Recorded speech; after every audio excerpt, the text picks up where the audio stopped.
जय श्री कृष्णा। तो हम लोग इस समय लॉ ऑफ जो है एक्सपोनेंट्स पढ़ेंगे कि एक्सपोनेंट्स के क्या नियम है ना, लॉ ऑफ एक्सपोनेंट्स। तो लॉ ऑफ एक्सपोनेंट्स में जो है कुछ इसके सूत्र हैं जो कि हमें पता होने चाहिए, जिससे कि ये जो है बहुत आसानी से जो है सॉल्व हो जाता है। तो लॉ ऑफ एक्सपोनेंट्स में जैसे पहला है नियम कि अगर इनका बेस सेम है, जैसे कि मान लीजिए a की पावर m इंटू a की पावर n, तो यहाँ देखा जाए ये बेस है, ए क्या है, बेस है। तो a यहाँ भी लिखा हुआ है, a यहाँ भी लिखा हुआ है, और पावर इनका क्या है, m और n, ये एक्सपोनेंट्स हैं जो कि पावर के फॉर्म में है। तो अगर ये ऐसे लिखा हुआ है तो इसको हम लोग a की पावर m प्लस n लिख सकते हैं, ठीक है। ये इसका मेन कॉन्सेप्ट है। तो ये इस पर बेस्ड अगर कुछ उदाहरण देखें हम लोग, जैसे कि एक उदाहरण है कि यहाँ पर 2 की पावर 5 इंटू 2 की पावर 3 है। तो यहाँ पर देखा जाए तो ये 2 और 2 सेम है, तो इसको 2 लिख देंगे और इनकी पावर क्या हो जाएगी, ऐड हो जाएगी। तो ये 5 और 3 क्या हो जाएगा, 8 हो जाएगा। तो 2 की पावर 8 इसका आंसर हो जाएगा।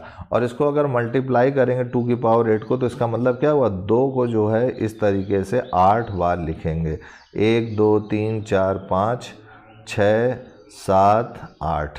अब इनको मल्टीप्लाई करेंगे, 2 2 जा 4, 2 जा 8, 2 जा 16, 2 जा 32, 32 2 जा 64, 64 2 जा 128, 128 2 जा 256। तो ये 256 आएगा इसका मल्टीप्लाई करने पर, ठीक है। तो ये जो है इसका कॉन्सेप्ट हुआ। एक दो क्वेश्चन और देखते हैं हम लोग, जैसे कि यहाँ पर 2 की पावर 5 इंटू 2 की पावर 3 है।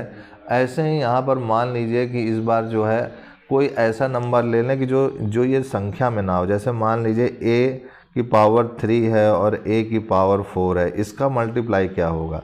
तो देखिए ये बेस इसका सेम है, तो a हम लिख देंगे और 4 और 3 और 4 ऐड करके लिख देंगे, तो ये a की पावर हमारा 7 हो जाएगा। इसी तरीके से अगर देखा जाए तो यहाँ पर b की पावर 4 इंटू b की पावर 5 है। तो यहाँ पर अगर देखा जाए तो b क्या है, बेस इसका सेम है, तो b लिखेंगे और 4 प्लस 5 ऐड कर देंगे, तो ये b की पावर 9 हो जाएगा। इसी तरीके से सपोज़ कीजिए यहाँ पर कि यहाँ पर अगर हमारा लिख दिया जाए 3 की पावर 5 इंटू 3 की पावर 2, इसको अगर सॉल्व करेंगे तो क्या लिखेंगे, तो यहाँ पर लिखेंगे 3 और 5 प्लस 2, तो ये हो जाएगा 3 की पावर 7। अच्छा, एक चीज़ ये हो सकता है कि यहाँ पर जैसे सपोज़ कीजिए 3 लिख दे और इसकी पावर माइनस में भी हो सकती है। सपोज़ कीजिए कि यहाँ -5 हो जाए और इंटू 3 की पावर यहाँ पर 2 हो जाए, तो क्या लिखेंगे गुरुजी। तो यहाँ पर बेस सेम है तो बेस वैसे ही लिख दीजिए, यहाँ पर -5 लिखिए और प्लस लगाइए और 2 लिखिए।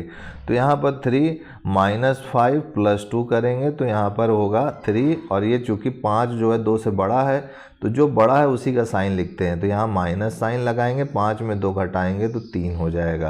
तो 3 की पावर -3 ये हो गया। अब इसको कैसे सॉल्व करेंगे, तो इसमें एक नियम है हमारा कि a की पावर -n अगर हो तो उसको हम लोग 1/a की पावर n लिख सकते हैं। तो यहाँ पर इसको हम लोग लिख सकते हैं 1/3 की पावर 3। अब इसको मल्टीप्लाई अगर आप करेंगे तो ये 3 को ऐसे 3 टाइम्स मल्टीप्लाई में लिखेंगे, तो ये हो जाएगा 9, 3 3 जा 9, 3 जा 27। तो ये इसका आंसर आएगा। तो ये जो है अगर निगेटिव में कोई मान दे देता है तो उसको कैसे करना है ये आप समझ गए। अच्छा, एक जो है कॉन्सेप्ट देखिए, जैसे कि मान लीजिए 2 की पावर यहाँ पर -2 हो जाए और यहाँ पर 2 की पावर -3 हो जाए, दोनों माइनस में हो जाए, तो इसको कैसे करेंगे। तो फिर से यहाँ पर ध्यान दीजिएगा कि यहाँ पर हम लोग फिर से वही चीज़ करेंगे, या 2 लिखेंगे और इनकी पावर ऐड में लिख देंगे, -2 ब्रैकेट फिर प्लस फिर -3, इस टाइप से लिखेंगे। क्यों, हमने क्या किया, यही जो पढ़ा है वही लगा रहे हैं, m प्लस n। इस बार m जो है हमारा -2 हो गया और n जो है हमारा -3 हो गया है, तो ये m है और ये n है। अब इसको अगर सॉल्व करेंगे तो देखिए 2 यहाँ पर ये जो है क्या हो जाएगा, -2 और प्लस और माइनस का मल्टीप्लाई करेंगे तो -3 हो जाएगा। तो ये हो जाएगा 2 की पावर 3 और 2 5 और ये -5 आ जाएगा। तो ये 2 की पावर -5 को आगे सॉल्व कैसे करेंगे, तो इसको 1/2 की पावर 5 लिख देंगे। फिर ये जो है 2 जो है ऐसे मल्टीप्लाई करेंगे 5 टाइम्स। अब इसको मल्टीप्लाई करेंगे जब आप, तो ये 1 तो वैसे ही रहेगा, 2 2 जा 4, 2 जा 8, 2 जा 16, 2 जा 32। तो ये जो 1/32 है यही हमारा रिक्वायर्ड आंसर हो जाएगा। तो ये चीज़ समझ में आई होगी आपको। एक और क्वेश्चन देखते हैं हम लोग। जैसे कि मान लीजिए यहाँ पर लिख दिया गया 2 की पावर यहाँ पर -7 लिख दे और मल्टीप्लाई में 2 की पावर यहाँ पर हमारा लिख दे 6। अब इसको सॉल्व करते हैं अगर, तो यहाँ पर क्या हो जाएगा, मैंने बताया था सबसे पहले 2 लिखेंगे आप, फिर यहाँ पर -7 लिखेंगे ब्रैकेट में, फिर यहाँ पर प्लस और यहाँ पर 6 है तो 6 लिखेंगे। ठीक है।